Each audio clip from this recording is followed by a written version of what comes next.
What's up, peeps? We're back. As always, I'm your host, Lee Benson. Thank you so much for joining the AEW Insider. We got a really good episode as always. We got your wrestling news and gossip, but more importantly, Money in the Bank 2020 is taking place tomorrow, Sunday, at WWE headquarters. So I have the updated card as of the time of this recording and my predictions and thoughts. Remember, if you want to win an AEW Series 1 La Champion action figure, stick around to the end of the show to find out how. AEW. In an interview with TalkSport, Lance Archer spoke about his negotiations with AEW and why he decided to sign with them over staying with New Japan Pro Wrestling. He said, "Yeah, there was definitely stuff on the table. Obviously, my relationship with New Japan, I've been there for 8.5 years. There was an offer from them as well, and nothing was quick. It was definitely a longer thinking process, a bigger decision process. I have a lot of faith and I did a lot of praying about this situation, and it was just one of those things. It ultimately came down to the people in AEW were much more attentive to having me part of AEW. The numbers were adding up in the right way.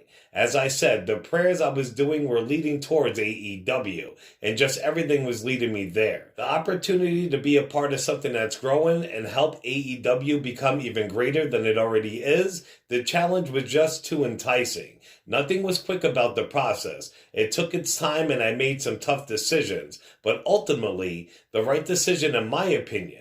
That's what led me to AEW. Now we're here, and I'm ready to kick some ass." So I don't know the guy personally. I don't know much about him. I followed his career for a long time, but he seems to be very religious and very vicious.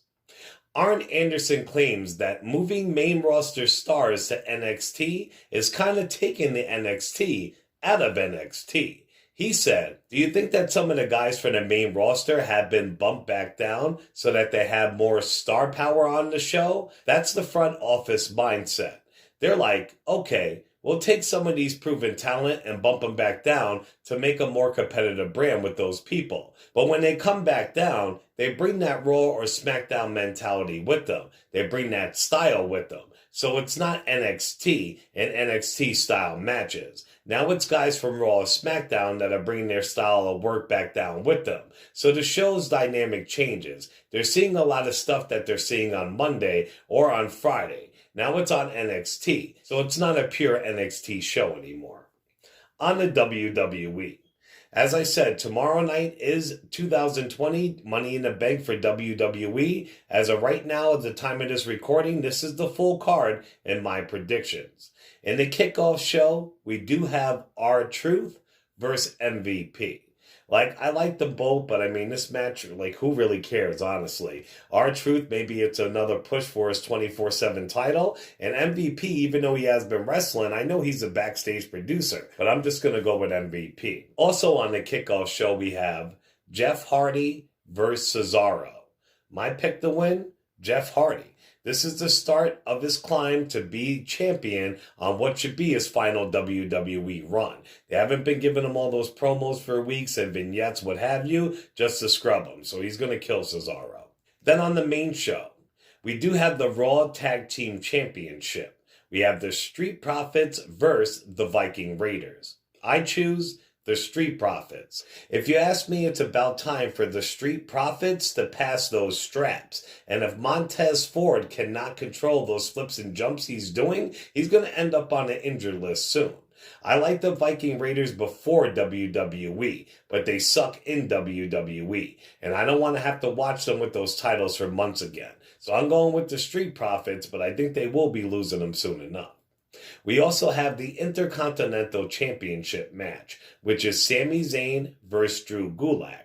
Now, I'm speaking as Sammy Zayne's going to be there. From what I know, Sammy Zayne is not going to be there. He's in WWE's bad graces big time. He's in the doghouse. But if they do fight, I'm going to go with Drew Gulak.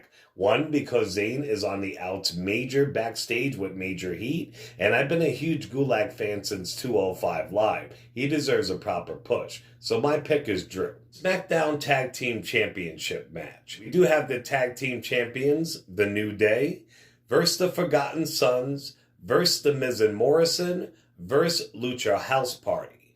Now, I'm going with Miz and Morrison. The New Day probably will win it because why give them the belts and add another tag team title reign to their legacy just to take it back weeks later? But they never should have took the straps off of Miz and Morrison to begin with, to be honest. It would be amazing if the Forgotten Son snuck a win in, but it's too soon for them. So I'm going with the Miz and Morrison. We also have the SmackDown Women's Championship match, which is Bayley versus Tamina. I'm going with Bayley. There's no way Tamina's taking her title. We have the Universal Championship match, which is Braun Strowman versus Bray Wyatt. If you did not see their promo last night on Friday Night SmackDown, you have to see it. It was fucking riveting. I'm going with Bray Wyatt if he is the Fiend. If not, I'm going to go with Braun. I don't see them taking the belt off of Braun so soon, but I don't see him beating the Fiend either. So if Bray stays Bray, he'll win. But if he's fighting the Fiend, I think the Fiend's going to take it. They can't keep scrubbing the Fiend. Build him up to be this major vicious character and then have him taking these major losses. We also have the WWE Championship match, which is Drew McIntyre versus Seth Rollins. I'm going with Drew. I would love to see Seth win because he is a heel. When he is a face and champion, he sucks. His best world title runs was as a heel, but I think Drew shall retain.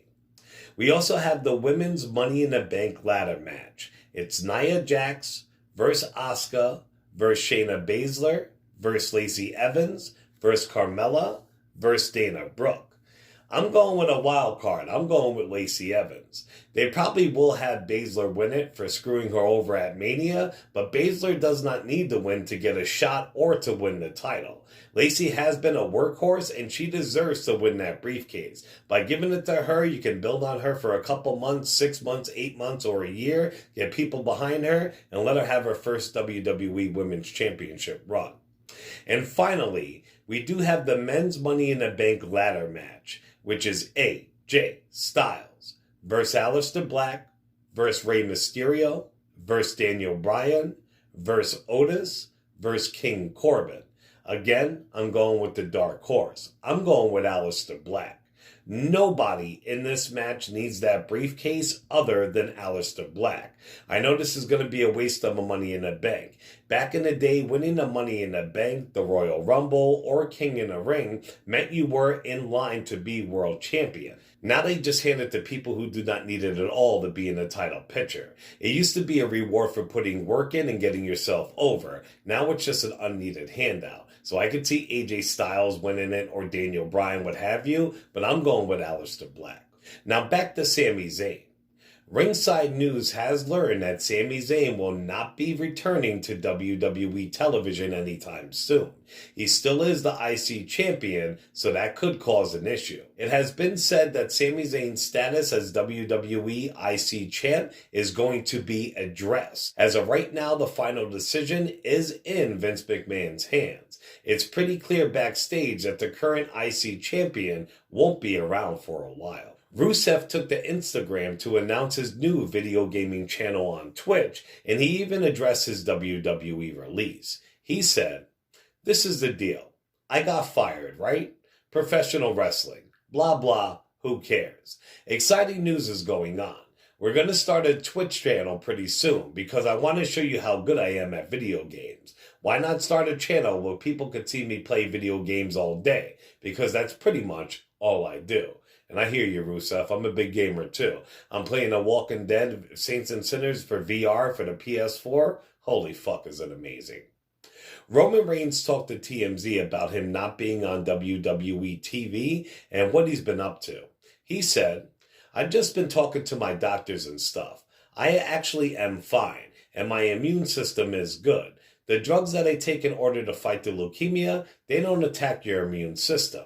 We just had 2 newborn twins, twin boys. They're 8 weeks old, so I had to make a decision for them. My children are going to be the ones to represent my name and carry our name forward, so I had to make that choice for them to protect them for being so young. I want to be out there. I want to get back to work. I want to get back to normal. But I just feel like I have an obligation not only to my family and myself, but also to my community." Shayna Baszler is saying that she got Ronda Rousey into wrestling. She said, When the four of us, Marina, Jasmine, me, and Rhonda, were all living in the house, I'm the one who got them all into wrestling because I was a big wrestling fan. And every Monday, I think it was Thursday that SmackDown was on, I had the TV. That was my time. I arranged my training so that I could be home to watch wrestling, and I would just have it on. And by proxy, they all got sucked into the stories or whatever just because it happened to be on and they got caught up in it. I don't want to take credit and say I'm the reason Rhonda started wrestling. It's nothing like that. But I'm the reason that Rhonda started watching wrestling. A new report has been released by Mel Magazine revealing that according to a police report filed against Superfly Jimmy Snuka for assaulting Nancy Argentino in 1993, we know she died a short time later from her injuries from her beating. The report reads, I moved to the other side of the doorway and saw a woman on a bed against the north wall of the room, lying down and crying, huddled in a fetal position. At this point, Snuka attempted to close the door, but I started to talk to him about letting us in and letting her out. At that point, he opened the door further and walked towards the rear of the room, and the female got up wrapped in a bedsheet. She moved away as he strode towards her. At this point, he began to yell that if she wants to leave, go ahead. So I told her to come on out, and she ran past him.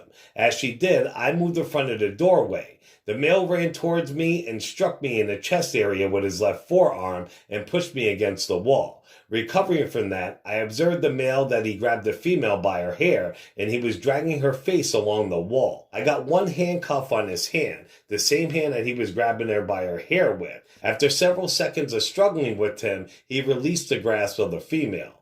The cops in Snuka say a man with a hat and a briefcase came and got him out of jail. The cops don't know if it was Vince McMahon. Even Snuka himself seems to have a hard time remembering. In his memoirs, Snuka said, shortly after Nancy's death, I was questioned by the police and let go. At one point, I went with Vince McMahon Jr. to either court or a law office. I don't remember which because I was still in shock. All I remember is he had a briefcase with him. I don't know what happened. I think Vince Jr. picked me up in a hotel and took me there. He didn't say anything to me, and I don't know if he gave Nancy's family money or anything. That's crazy, crazy stuff. If you haven't watched that episode of Dark Side of the Ring, if you haven't watched a season of Dark Side of the Ring, you gotta be fucking smoking crack. Go catch up on them on YouTube. New Japan Pro Wrestling. New Japan's multiple-time heavyweight champion Okada donated 5 million yen to the coronavirus relief fund. It's pretty good stuff. Random sporting news. I usually say random wrestling news, but a lot of times it's not wrestling, it's sport related, so I just cover the spectrum. As I reported, Mike Tyson and Evander Holyfield are training for boxing comebacks, while offers are already pouring in for Iron Mike. BKFC's president, David Feldman, has offered Tyson $20 million and given him the option to select any fighter on his roster to be his opponent. He said, while we did make a guaranteed offer of $20 million to Mike to fight for BKFC, we're open to many different options of how we can work together. Obviously, the excitement of seeing Mike's videos showing himself training and the desire to participate in exhibitions inspired us to reach out and make the offer. Comedian Tom Segura is in hot water on his podcast. He called pro wrestlers and wrestlers in general a bunch of retards. Well, a bunch of wrestlers seen this and they are not happy, and they're all letting him know through social media. I do like him as a comedian, but you fucked up there, Segura. Good luck with all that. Check out the beef online, peeps. And this week's match of the week. Like I said, I would pick a match of the week every week. It's not like there's a loss of matches I can't choose from. I literally just forget. But you can go on our YouTube or our Twitter and check out a Ring of Honor match. It's a Ring of Honor triple threat match. We have Tyler Black, a.k.a. Seth Rollins, Bryan Daniels, a.k.a. Daniel Bryan, and Kenny Omega. It is fucking epic. Like I said, check it out on AEW social medias. All right, peeps. Well, that's it. I wanted to bring you my Money in the Bank predictions and thoughts.